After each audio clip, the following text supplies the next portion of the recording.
आमदार पंकजा मुंडे आपल्या सोबत आहेत. आपण त्यांच्याशी बातचीत करणार आहोत. आज सकाळपासून ताई मोठ्या प्रमाणात कार्यकर्त्यांची आम्ही पण गर्दी पाहतोय. काल मोठ्या प्रमाणामध्ये जल्लोष पाहायला मिळाला होता. काय प्रतिक्रिया आहे, काय भावना आहेत? भावना आनंदाच्या आहेत, कारण त्यांच्या चेहऱ्यावरचा आनंद बघून मला बरं वाटतंय आणि आभार पण व्यक्त करते मी की पक्षाने हे सन्मान दिला मला, ज्याच्यामुळे असंख्य कार्यकर्त्यांना खूप आनंद झालेला आहे. महाराष्ट्रामध्ये काल एकही गाव नव्हतं जिथे गुलाल उधळला नाही किंवा फटाके उडवले नाही. खूप प्रतीक्षा करत होते लोक या गोष्टीची, आणि आमची टीम जे उमेदवार आम्ही सर्व आहोत त्या सर्वांची उमेदवारी ही खूप मला वाटतं आम्ही एक चांगलं काम करून दाखवू शकतो. आमची टीम योगेश आहे, टिळेकर, अमित घोरके आहे, सदाभाऊ खोत आहेत, हे सगळी आमची टीम आम्ही चांगलं काम करून दाखवू. बीडवासियांच्या भेटीला कधी जात आहे? खरं तर बीडमध्ये ज्या पद्धतीने संघर्ष पाहायला मिळाला, खूप आलेलंच आहे. आता भेटीला जाईन, कारण शेवटी आता एक अजेंडावर काम करायचं आहे. सतत बैठका चालू आहेत विधानसभेच्या प्लॅनिंगच्या संदर्भात, तर जाईन लवकरच. मधल्या काळात 5 वर्ष तुम्ही सभागृहामध्ये नव्हतात. पुन्हा एकदा 5 वर्षानंतर पंकजाताई सभागृहामध्ये पुन्हा एकदा आवाज ऐकायला मिळणार आहे. काय प्रामुख्याने विषय डोळ्यासमोर असतील?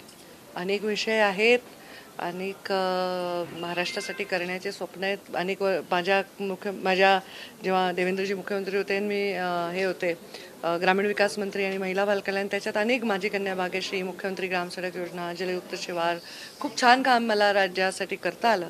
ते आता मी जेव्हा इथे विधान परिषदमध्ये आहे त्या कामांचे आवाज उठवणं, कारण शेवटी मी विधानसभेत ज्या गोष्टींवर आवाज उठवायचे तेच मंत्रिमंडळाच्या काळात केलं. तसंच आता मी विधान परिषदेमधून अनेक गोष्टींवर आवाज उठवून त्यांना न्याय देऊ शकते, हे आनंद आहे.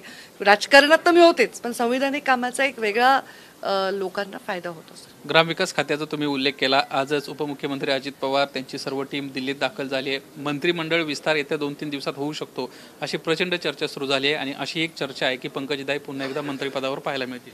त्या चर्चेकडे माझं लक्षही नाही आहे फारसं, कारण मी सध्या लोकांचं आनंदातच आनंद मानते आहे, आणि मला महाराष्ट्रात काम करायला आनंद जास्त वाटतोय, कारण 5 वर्ष मी राज्याच्या बाहेर होते. त्याचाही अनुभव खूप छान होता संघटनेचा. मला क्रीम ऑफ BJP बरोबर काम करता आलं. अगदी मोदीजी, अमितभाई शाह, नड्डाजी, आमची सगळे टीम बरोबर, जे राष्ट्रीय टीम आहे त्यांच्याबरोबर मला एक लहान वयात एवढा अनुभव मिळाला, तर ते एक छान अनुभव होता. आणि आता राज्याच्या राजकारणात परतल्याचा आनंद खूपच आहे.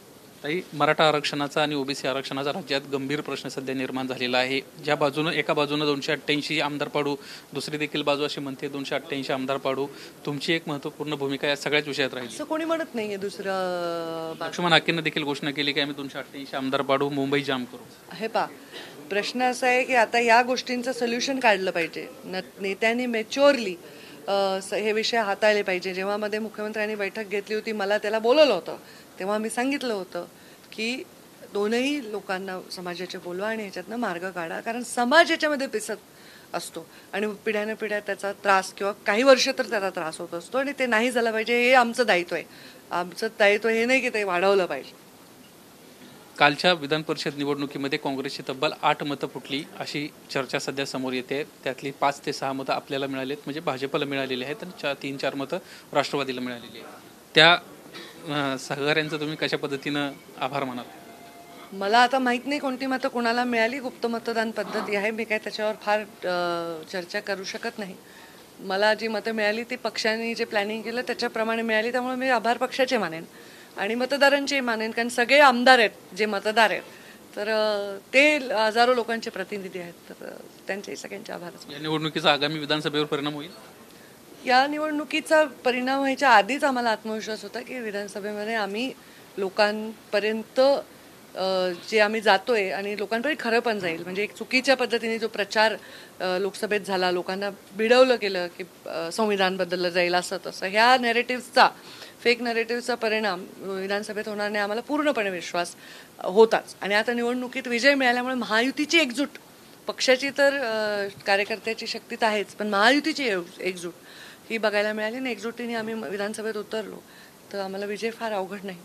शेवटचा प्रश्न, दिल्लीत तुम्ही काम केलेलं आहे, दिल्लीतल्या मित्रांचा तुम्हाला काल फोन आला का? आणि आज मोदीजी देखील मुंबईत दाखल होत आहे. मित्र कोण बाबा? मला दिल्लीमध्ये तुम्ही केंद्रीय पातळीवर काम करत असताना तुमचे पक्षातले मित्र आहेत.